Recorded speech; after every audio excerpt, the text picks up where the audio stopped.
Muy buenos días a todos. Y cuando digo todos, sin diferenciación de género, porque el género humano es uno solo. Estimados compañeros rotarios, debo comenzar con un reconocimiento a las anteriores autoridades de este Rotary y a sus nuevas autoridades, al anterior presidente y a nuestro actual presidente, don Gonzalo Dupont, al que deseamos junto a sus compañeros de directiva, o mejor, como él suele decir, de tripulación, la mejor navegación que desde luego damos por descontada.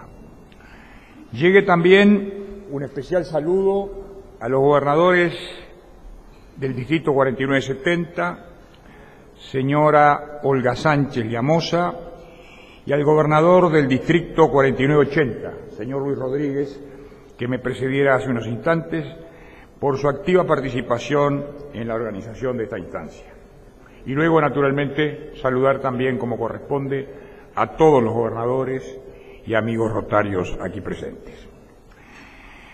Se advertirá claramente desde el comienzo que resulta para mí particularmente estimulante encargarme este 24 de julio, en el Día de la Integración de América Latina, así declarado por ley en el Uruguay, Ley 16.285, del 22 de julio de 1992, que tiene un solo artículo, que es el artículo precisamente que declara ese día como Día de la Integración de América Latina, en homenaje al natalicio de Libertador don Simón Bolívar. Yo quisiera compartir con ustedes algunas reflexiones, algunos desarrollos y algunas conclusiones. En primer lugar, partimos de cuál debe ser nuestra actitud o cuál puede ser nuestra actitud respecto de la integración. La integración hoy día es un concepto que está un tanto devaluado. Hay una suerte de escepticismo difundido, corriente, a veces estimulado, acerca de la integración. Yo comienzo por decir que me cuesta mucho imaginar al Uruguay un país en 200, solo, en el mundo, negociando mano a mano con la Unión Europea, mano a mano con los Estados Unidos, mano a mano con Corea, mano a mano con China, mano a mano con Japón, mano a mano con India. Me cuesta mucho. Y pongo al servicio de ello alguna pequeña experiencia adquirida.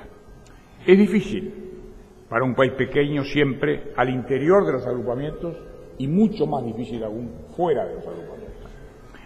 Por lo tanto, yo no soy un orador que venga a convalidar la tesis de que la integración es un fenómeno en crisis y que esta crisis es terminal. No vengo a convalidar ese discurso, no creo en ese discurso. Creo que se está confundiendo lo coyuntural con lo permanente. Estamos juzgando un cierto déficit institucional que no podemos disimular. Estamos juzgando la insatisfacción que para muchos operadores del comercio la integración regional les ha provocado. Estamos juzgando la inestabilidad en el compromiso de la integración de ciertos gobiernos cuya calidad institucional la integración no puede mejorar, como no puede mejorar la calidad de los gobernantes, porque esta es en definitiva responsabilidad de los pueblos que los eligen. Le estamos endosando a la integración y en particular al Mercosur todos aquellos productos derivados o subproductos que no son propios del Mercosur o de la integración, sino de su déficit, de su enfermedad, de su patología. Comienzo con esas palabras para ubicar el tema desde el cual partiré.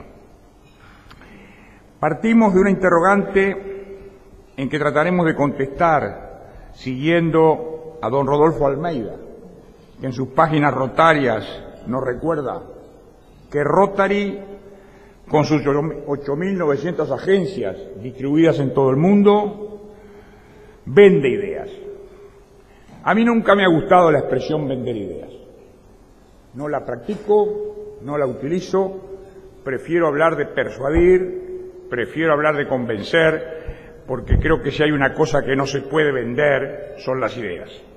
Desde que éstas, a mi juicio, no tienen precio ni tienen valor de mercado. Pertenecen a los seres humanos, son el producto del intercambio, del conocimiento, de la información, de la experiencia, en definitiva del traslado de la comunicación. Pero en todo caso se puede tomar por su graficidad, y si fuere así, el Rotary sería el gran agente internacional de la globalización, porque no conozco ninguna institución privada, y no voy a hablar hoy de la FIFA, no conozco ninguna institución privada que tenga 8.900 agencias o sucursales. Yo no la conozco. Si alguno la conoce, le ruego me lo haga saber. Por lo tanto, el Rotary es quizá el ejemplo más elocuente de la internacionalidad, y yo diría de la globalización. Por lo tanto, esta tribuna no es una tribuna cualquiera, esta es una tribuna altamente calificada. En segundo lugar, quiero señalar que la integración no debe ser un modelo impuesto, no puede ser un modelo impuesto. Como la nación no es una asociación impuesta, como decían en nuestras antiguas clases nuestros profesores de Derecho Constitucional, y tengo aquí distinguidos colegas que me honran con su presencia, la nación es el querer vivir colectivo y el Estado es la forma de organización que esa nación adopta, y el gobierno es la expresión formal de esa organización.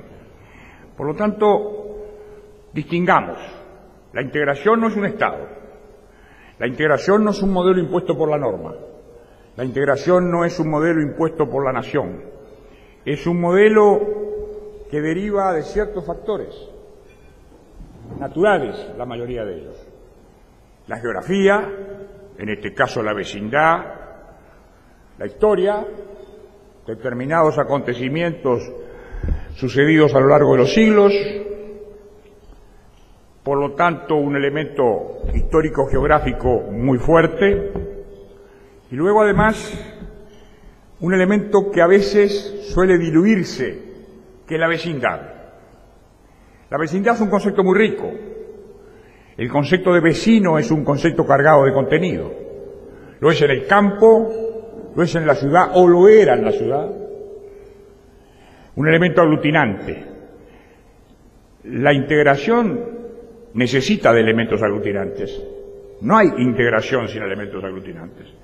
Porque la integración parte de un estado de espíritu, que es el querer reunirse con otros para una empresa común.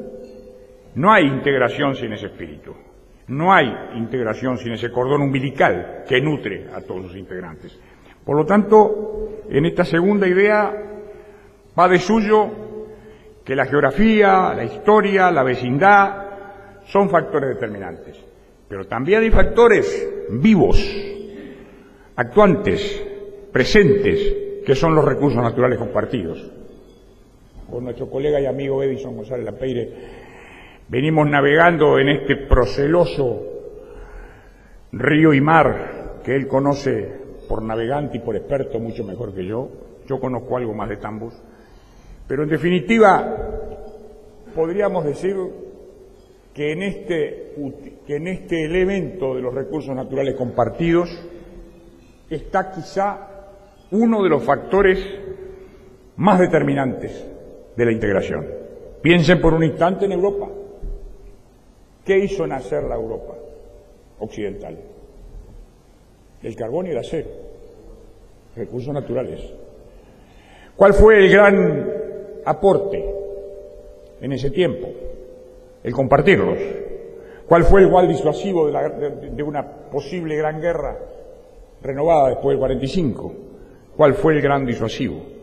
Crear una comunidad de esos recursos para luego convertirlo en una etapa superior en un tratado. Quiere decir, por lo tanto, que la integración no es un modelo impuesto, que la integración es un modelo que nace de las necesidades de la gente, de tener espacios de aprovechamiento compartido, y la integración es también parte de la geopolítica.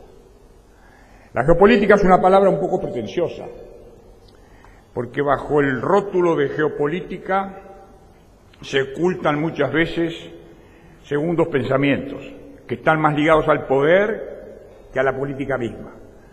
Se identifica la geopolítica como una ubicación dada, en un lugar dado, en un tiempo determinado, para decir que allí, por razones de geopolítica, hay un Estado A o un Estado B que tienen preeminencia sobre un Estado C o un Estado D, y que estos deben, por lo tanto, escuchar y seguir el discurso de los dos primeros. La geopolítica es, para los países pequeños como el nuestro, más un tema de determinación de oportunidades que de comparación de poder. Y en esa determinación de oportunidades juega un rol absolutamente fundamental el aparato institucional.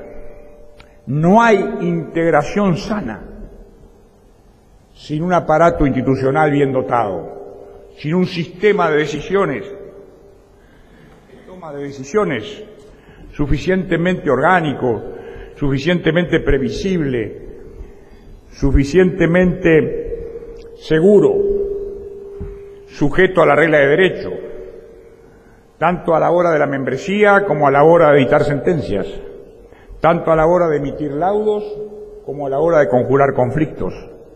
Si no hay un sistema institucional sólido, no hay ningún mecanismo de integración que funcione. Entonces, estos son elementos de ubicación del asunto. Pero ahora tenemos que adelantar camino, porque nuestro tiempo es limitado.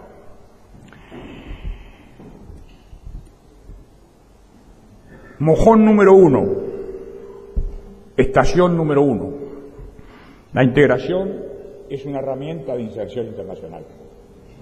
A veces solemos pensar que se puede abandonar la integración y que eso no va a determinar ningún efecto sobre la inserción económica internacional. Es un error. Es un error. Por cuanto es verdad que los países pueden insertarse en el mundo buscando colocar sus productos y vender el trabajo de su gente. Eso es verdad. Pero también es verdad que para un país como el nuestro, con una población limitada y con un territorio de frontera cerca de 1.200 kilómetros con Brasil, uno de los 10 primeros países economías del mundo, y con otro país, la Argentina, con recursos fluviales compartidos, es fundamental pensar en cómo organizar el uso y gestión de esos recursos. Y eso requiere instituciones. Por eso con Brasil tenemos un convenio, por ejemplo, bilateral que firmamos con el ministro Amorim ya hace unos años, en Yaguarão y en Río Branco, que genera todo un entendimiento entre ambos para el reconocimiento de oficios, profesiones, pasividades, educación, etcétera. Primer elemento entonces, primer estación, la integración es una herramienta, no es un fin en sí mismo. La integración, segunda estación, refleja la situación y expectativas de los países que hacen parte de ella. No hay una integración que se base en valores o en fines distintos de los que persiguen los países que la integran. Ese es el elemento complejo de la integración, lograr que fines y objetivos de los países miembros, que no son siempre asimilables y menos aún idénticos, puedan conciliarse, armonizarse, concertarse y desde una institución común galvanizarse, administrarse y potenciarse al futuro. Eso es un mecanismo, pues, al servicio de la integración.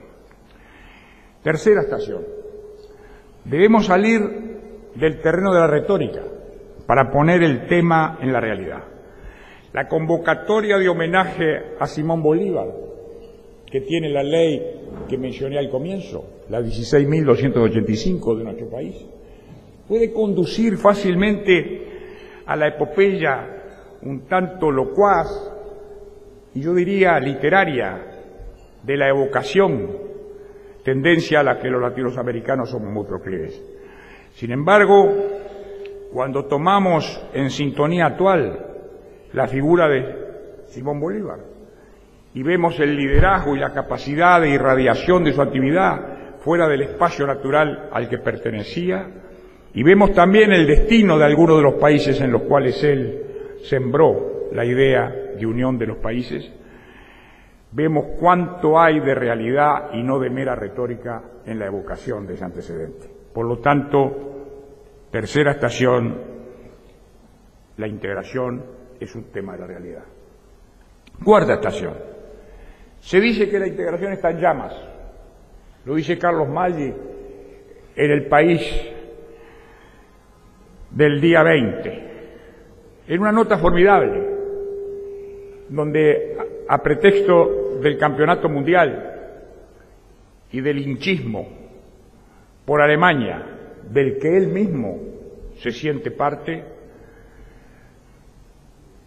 de alguna manera ejemplifica la poca amabilidad que hay entre los países de la región, la poca simpatía, la poca comunicación positiva que hay entre nosotros, la poca solidaridad y cómo incluso podemos llegar a ver el mundo exterior, aquel al cual no pertenecemos, el mundo desarrollado, como el mundo al cual debemos aplaudir, aún en detrimento de quienes son nuestros vecinos, nuestros compañeros de historia, de dificultades y de grandezas. Lo señalo no para convencer a nadie, sino simplemente para inventariar un dato de la realidad. Maggi lo hace magistralmente y lo remito a lo que él dice. Yo agrego, nos queremos muy poco, y no hay integración sin un sentimiento, yo diría, de búsqueda de la tolerancia, de la comprensión, de la amistad. Naturalmente, la integración no es un paseo por la Rambla, la integración es mucho más que eso. La integración es también comercio, intereses y por lo tanto producto o ejemplo de negociación. Pero cuidado, no hay integración si hay una sobredosis de resentimiento. No podremos nunca construir una integración sana si nos basamos en el resentimiento. Como nunca ninguna sociedad ha logrado establecer un Estado firme, un Estado dotado de todos los atributos de la organización social superior, sin ese elemento de afección, sin ese elemento de pertenecer, de sentirse parte de algo. Y honestamente, si uno hiciera una pequeña encuesta hoy día, realista, en un grupo pequeño, como puede ser el grupo de una clase, y uno pregunta, ¿cree usted en la integración? ¿Cree que esta le sirve al Uruguay? Habría muchas respuestas que serían, en el mejor de los casos, escépticas, en otros casos, francamente negativas, y muy pocas las positivas. Revertir ese sentimiento, revertir esa ausencia de coordinación, porque la integración en definitiva es coordinación, es una de las tareas a las que debemos todos contribuir, desde nuestro metro cuadrado, no más de él, pero debemos todos contribuir, porque repito, desde el aislamiento, desde la puerta, desde el cierre hermético entre las fronteras, desde el blindaje de un pequeño país de 190.000 kilómetros y de 3 millones de habitantes, no podremos ni acceder al proyecto pacífico ni al proyecto transpacífico. No podremos, sencillamente no podremos. Y no podremos hacerlo por lo menos sin un guiño de conformidad de nuestros socios en el Mercosur. Tengámoslo eso en cuenta. Y por último, otro factor, otra estación en este recorrido. No hay integración entre países desintegrados. No hay integración entre países desintegrados. Y cuando hablo de países desintegrados, No hablo precisamente del nuestro, hablo de otros países de la región, a los que por razones de delicadeza no mencionaré en forma explícita, pero que está en el imaginario de cada uno de ustedes.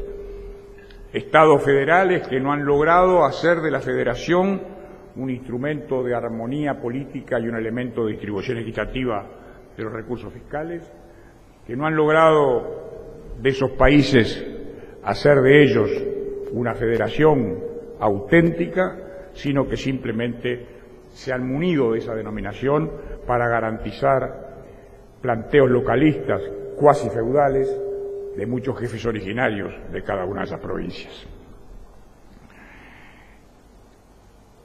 Identificadas estas estaciones en ese camino, veamos qué cosas la integración puede alcanzar, qué cosas, de qué temas tiene que ocuparse fundamentalmente. Primer elemento, la integración va de la mano del comercio internacional.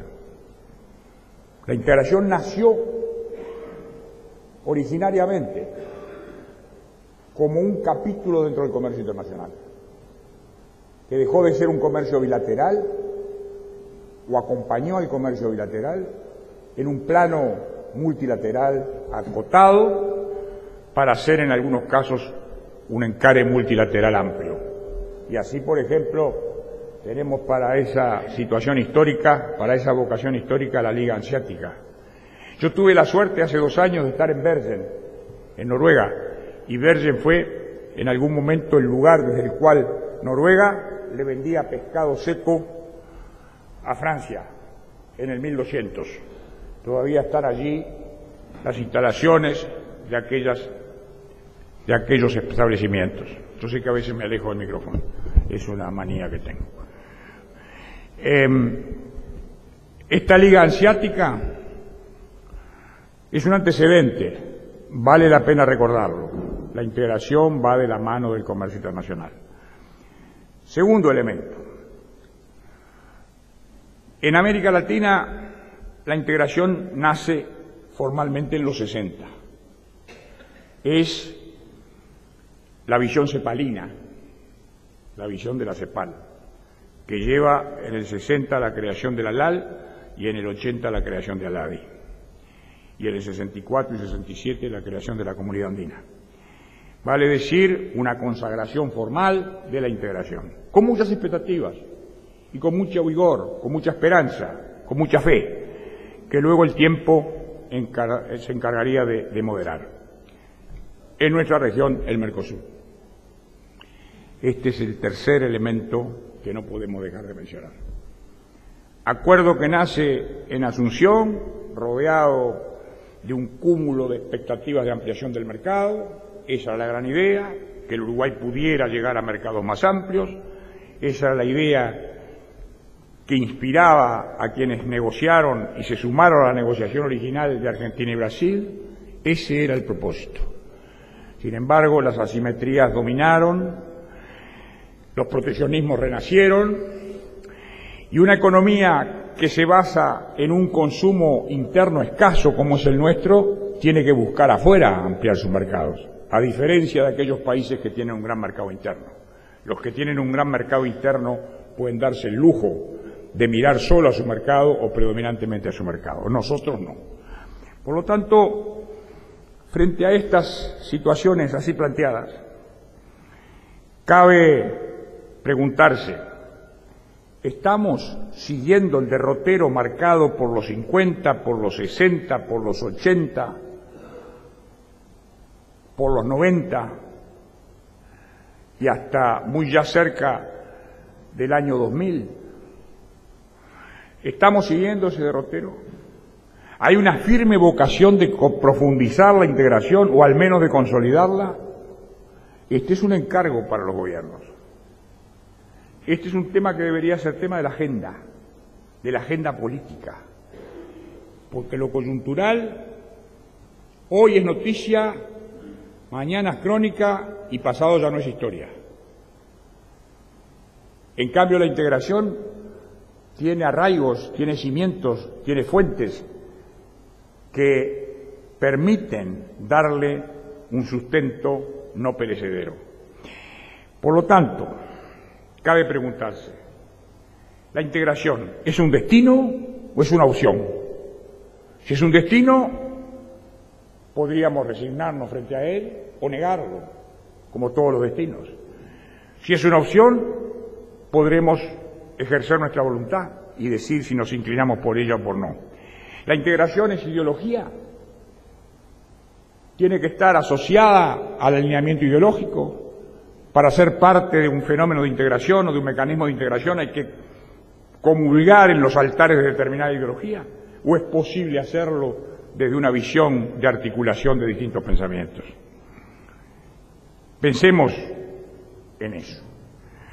La integración puede tener distintos grados. Puede ser zona de libre comercio, puede ser unión aduanera, puede ser mercado común, puede ser federación, puede ser muchas cosas distintas. Pero lo que está claro es que no puede haber integración si no se toma esta como una opción. Que venga alguien a decir si no la quiere tomar como opción. A mí me causa mucha gracia, por decirlo menos, cuando escucho a gente que muy ligeramente dice, nos vamos del Mercosur.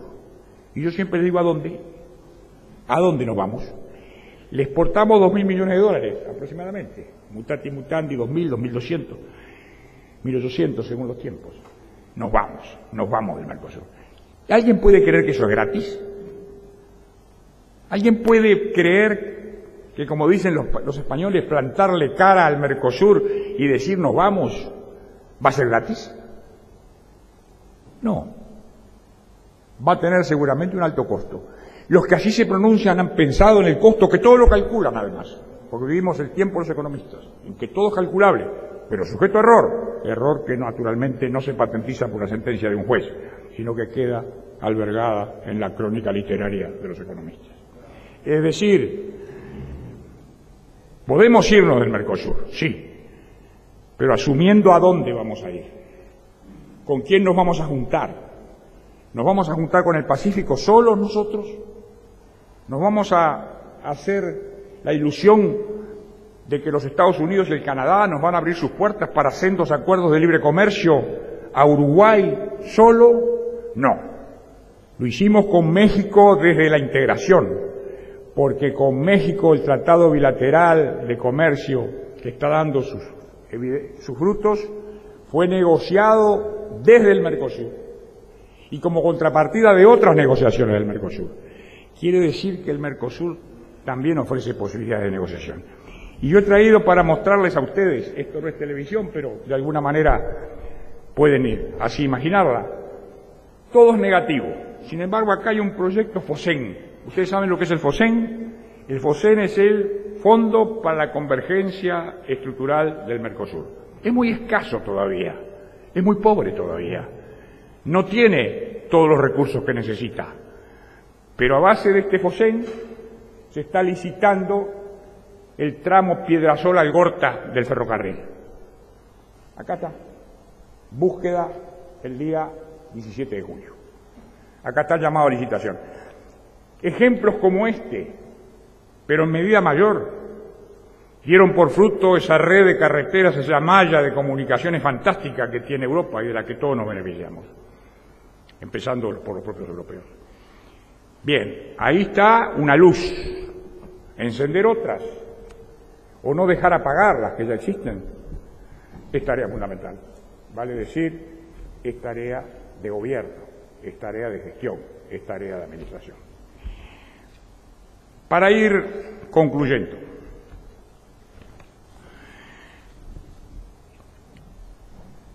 a modo de inventario de factores de integración, señalé algunos, y ahora voy a subrayar a lo que apenas mencioné para detenerme un minuto en ellos. Y voy a comenzar por recursos naturales compartidos.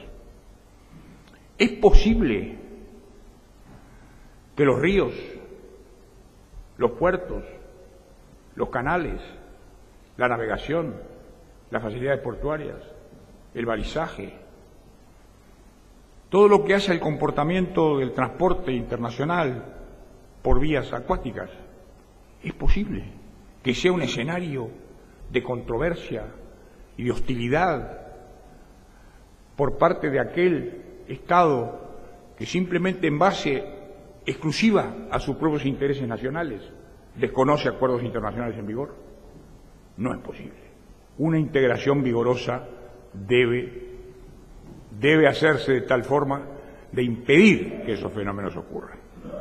¿Es posible que ante una inversión extranjera directa, captada legítimamente y en buena ley por uno de los estados del Mercosur, otro estado del Mercosur se levante contra ella y ocurra nada menos que a la Corte Internacional de Justicia de La Haya, y que otro de los socios del Mercosur, el más grande, mire para el costado, no solo en esa ocasión, sino también en la ocasión del cierre de los puentes? ¿Es eso integración? No, esa es la enfermedad de la integración. La integración ahí lo que requiere es tratamiento intensivo, una terapia no declinante, eso requiere, y no la muerte por complacencia, no la muerte por dignidad, requiere la vida por restablecimiento. Otro elemento, la infraestructura. ¿Puede pensarse seriamente en infraestructura sin acuerdos de integración? ¿Puede pensarse en un puerto de aguas profundas? Ayer leía un artículo periodístico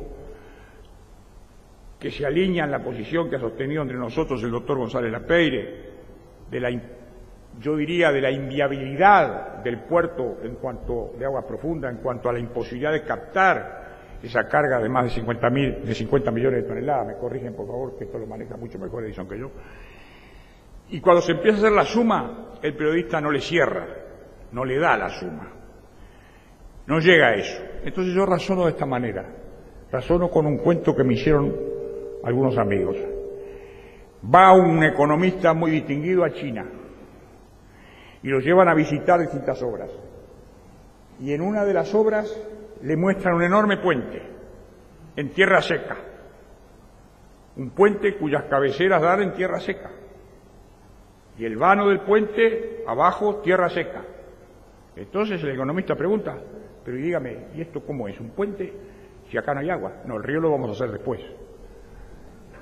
Claro, el río lo van a hacer después, porque van a derivar un curso de agua que va a pasar por ahí, y es mucho más fácil hacer un puente cuando usted no tiene abajo el agua que cuando usted tiene ya el agua. Eso es chino, no cuento chino, eso es chino. Eso es previsión. Ese es el ejemplo, yo diría, si se quiere, un tanto exagerado, pero es el ejemplo del factor de la previsión en la infraestructura. La energía, otro elemento que debe de unirnos. ¿Es posible tener una empresa de gas licuado en el Uruguay solo con el consumo uruguayo? No, no es viable. No es viable. Directamente no es viable. Quiere decir que necesitamos del mercado internacional, local, es decir, local me refiero a regional. De manera entonces que todos estos factores nos dan la pauta de que no nos podemos desprender fácilmente de la integración, que este no es un club del que nos podamos alejar simplemente con un portazo o con una nota diplomática, sino que esto es bastante más que eso. Entonces, para cerrar esta reflexión en voz alta, la primera cosa es que creo que la integración tiene mucho que ver en la negociación externa. Tiene mucho que ver en la negociación externa. Y justamente uno de los factores que ha determinado el fracaso de la negociación externa ha sido la falta de compromiso con la negociación externa por parte de los países mayores que han supeditado a la negociación externa su situación interna, sea electoral, sea simplemente situación de eventual default. Es decir, son simplificaciones peligrosas que mostrarían que la región no está madura para un fenómeno institucional de integración. Yo me resisto a aceptar que esté madura, que no esté madura. Yo pienso que el síndrome del Mercosur no nos puede cerrar el camino respecto de una actitud positiva. Y en definitiva, concluyo con ustedes diciendo lo siguiente. No vivo en una burbuja separada. Reconozco las dificultades que vive el Mercosur. Reconozco que las pymes particularmente se han visto afectadas, en muchos casos, las pequeñas y medianas empresas. Reconozco que el mundo de la transnacionalidad garantiza una vida más próspera a los más grandes, y ese es un hecho real, indiscutible. Pero también hay que reconocer que si los pequeños, Paraguay y Uruguay en este caso, unimos nuestros intereses y nuestros derechos y manejamos inteligentemente nuestra condición de países productores y de servicios, podremos sentarnos en el diálogo con los mayores para intercambiar cartas. Hay que romper el concepto de la dependencia, que tiene muchas veces una raíz más personal y subjetiva que objetiva. La dependencia objetiva pocos se animan a invocarla. La subjetiva hay que ganarla en la mesa de negociación. A esa mesa de negociación es que yo convoco a cada uno de nosotros en el pequeño espacio en que le toca actuar. Y creo que en ese sentido el Rotary es un buen ejemplo de cómo desde una organización privada sin fines de lucro, la coordinación, el trabajo en equipo, el trabajo bien distribuido, el trabajo bien liderado conduce a resultados plausibles que hacen de esta institución una institución respetada, una institución no denostada en un mundo donde los valores suelen decrecer a extremos casi inimaginables. Muchas gracias.